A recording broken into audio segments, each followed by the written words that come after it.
మంది విద్యార్థులు ఇలా రాస్తూ ఉంటారండి. రాంగ్ అండి. చాలా మంది విద్యార్థులు ఇలా రాస్తూ ఉంటారు. రాంగ్, ఈ షేప్ రాకూడదండి. ఇక్కడ ఈ కార్నర్ లో మనకి గుచ్చుకోవాలండి. ఇది గ్రేటర్ డాన్ అండి. గ్రేటర్ డాన్ మ్యాథ్స్ లో గ్రేటర్ డాన్, అలాగే ఈ అనేది మనం ఇంగ్లీష్ లో రాస్తాం కదండి. ఈ రెండు యాడ్ చేస్తే మనకి రు అనేది అయిపోతుందండి. అలాగే సేమ్ గ్రేటర్ డాన్ ఒకటే రాసాం అనుకోండి, గ్రేటర్ డాన్ ఒకటే రాసాం అనుకోండి, అది ఏమవుతుందండి? త్రా అవుతుంది.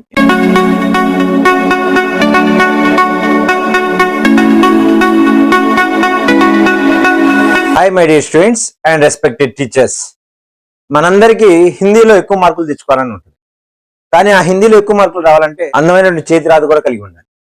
మరి అందమైన చేతిరాత పేజీలు కాపీ రైటింగ్ రాసి ప్రాక్టీస్ చేస్తే వస్తుంది అనుకోవడం అబద్ధం అండి. నాకు తెలిసిన ఎక్స్పీరియన్స్ ప్రకారం ఒక అక్షరాన్ని తీసుకొని ఆ అక్షరం యొక్క రూపాన్ని అబ్జర్వ్ చేసి ఆ అక్షరం యొక్క రూపాన్ని సరిగా రాయడానికి ప్రయత్నం చేసి అలా ప్రాక్టీస్ చేస్తే, ఒక్కొక్క అక్షరాన్ని ప్రాక్టీస్ చేస్తే తప్ప హ్యాండ్ రైటింగ్ రాదు. హిందీ అక్షరాన్ని అందంగా ఏ విధంగా రాయొచ్చో ఈ వీడియో కనుక మీరు పూర్తిగా చూస్తే నేర్చుకుంటారు. అబ్జర్వ్ చేయండి.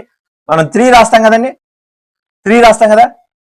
అలాగే రెండో వైపుని రాసేటప్పుడు కాస్త పైకి తీసుకోవాలండి. రెండో పార్ట్ ని కాస్త పైకి తీసుకోవాలి. అలాగే నేను ఇంకా కాస్త అందంగా రాయడానికి వస్తుంది, దీన్ని కాస్త బెండ్ చేస్తూ ఉంటానండి. మీరు బెండ్ చేసినా బెండ్ చేయకపోయినా రాయొచ్చు. అలాగే ఈ అక్షరం యొక్క సైజ్ ఎంత అయితే ఉందో, మీరు రాసినట్టు 3 యొక్క సైజ్ ఎంత అయితే ఉందో అంత సైజులో మీరు 1 కూడా రాసుకోవాలి. స్ట్రైట్ గా దించాలి. దీన్ని వంకరగా చేయకూడదు.